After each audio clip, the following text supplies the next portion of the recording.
That forward hatch is what the capsule utilizes to autonomously dock to the International Space Station.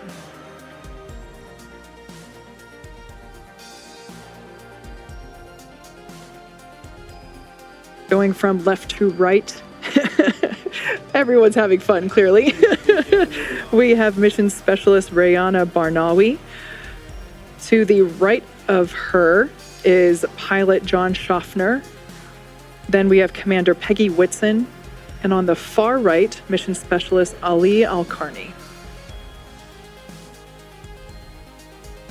We can see that the excess strap on some of the harnesses, as well as the writing utensil for their tablets, they continue to play around with as they are experiencing zero-G for the first time. At least we can say that for 3 of the 4 astronauts on board today.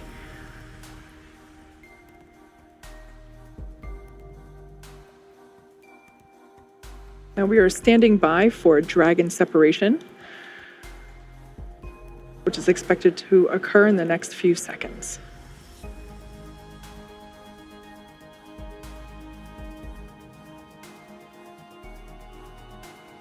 Dragon separation. And wow. there you can see live on your screen that Dragon shrunken capsule. That's a really cool view. That's actually SpaceX launch director. A very great flight. Wish you safe travels. And a few words from our chief engineer as well. Thanks for putting your trust in the Falcon 9 team. Hope you enjoyed the ride to space. Have a great trip on Dragon. Welcome home to zero-G, Peggy. That was SpaceX Chief Engineer Bill Happy to be Gerstenmaier. here. It was a phenomenal ride.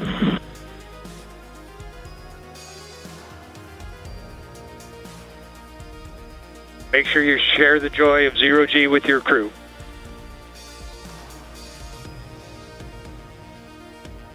We will do that.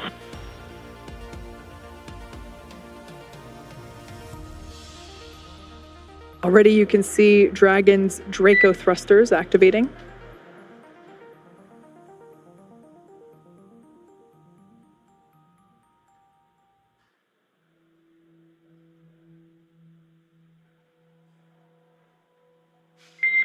Dragon SpaceX, nominal dehumidifier activation and surface section Draco checkouts.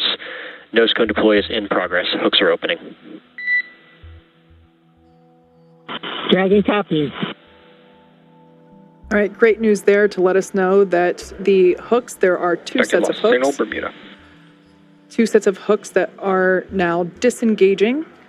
And once that is complete, we are able to deploy, open the nose cone.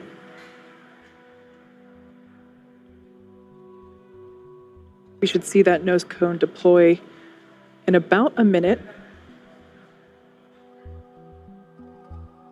It's a great view on the right-hand side of your screen from the Falcon 9 second stage, looking at the Dragon Freedom capsule. And of course, the crew on the left-hand side playfully acclimating to their new zero-G environment. You can see the zero-G indicator in the background. And I love this view. This view is over the shoulders of Commander Peggy Whitson, who here is on the left-hand side, or the left seat, and pilot John Schaffner is on the right seat here, looking at what they're looking at. These are the crew display panels that they utilize in flight to track which thrusters are firing, what phase of the mission that they are in, as you can see, where they are around the globe.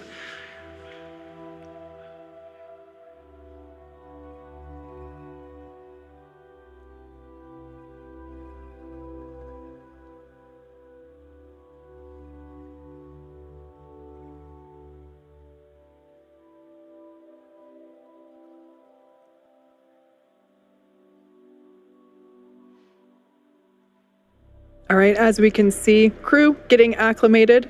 The nose cone hooks are in the process of being disengaged, so they are starting to open. And once that is complete, we are able to open the nose cone and expose the forward hatch. So incredible.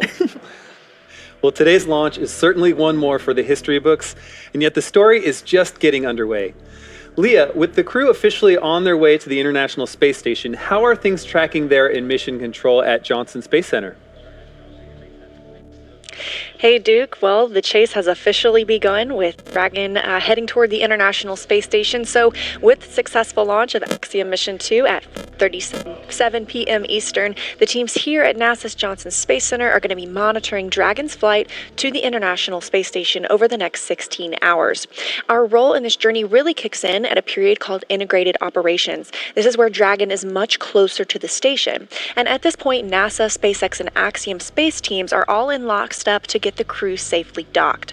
The teams here are preparing for a docking of AX-2 to the station at about 9:30 a.m. Eastern Time tomorrow.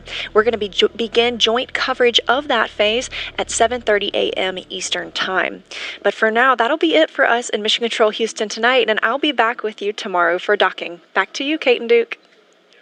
Yeah. Now, over the next 16 hours, Dragon will execute a series of burns to gradually raise and line up the AX-2 crew for docking with the International Space Station in what we refer to as activation and rendezvous phase of the mission. Now, in just a few minutes, the crew will get to change out of their spacesuits and get a little bit more comfortable for flight, and will enjoy their first meal aboard the spacecraft. I'm sure that'll be a lot of fun, the first time for 3 of them eating in microgravity. And then Good, Haley. at 2 p.m. Pacific, they will get ready for a rest period that will last about 10 hours, 8 hours for actual sleeping and a couple hours for post-sleep activities. And then before they arrive at the station, we'll have 2 potential opportunities to chat briefly with the crew on orbit. One later this morning around 11:10 a.m. Pacific, and one early tomorrow about 12:10 a.m. Pacific. While we're hopeful that one of these will work out, neither opportunity is guaranteed, as they are dependent on both crew schedule and ground station coverage. But if we're able to support, we'll make an announcement on our social media channels no later than 15 minutes before the event start time. But in the meantime, be sure to keep tabs on the mission at axiomspace.com, and you can also keep track of Dragon's flight on spacex.com/launches. And even if we aren't able to talk live with the crew, we will continue to provide updates on the mission across our social media channels. And starting at 7:30 a.m. Eastern, 4:30 a.m. Pacific on Monday, May 22nd, we will pick back up with our live joint coverage of the AX-2 crew's approach and docking to station with NASA. Please keep an eye on Axiom and SpaceX social channels for updates, as there will be plenty of incredible moments to share with you over the next 10 days. And so, from all of us at Axiom Space, thank you, SpaceX. Thank you, NASA. This is just the beginning. And thank you for tuning in. We hope to see you soon. Subscribe to our YouTube channel and turn on the notification bell. Thanks for watching. Space Google Visair YouTube channel.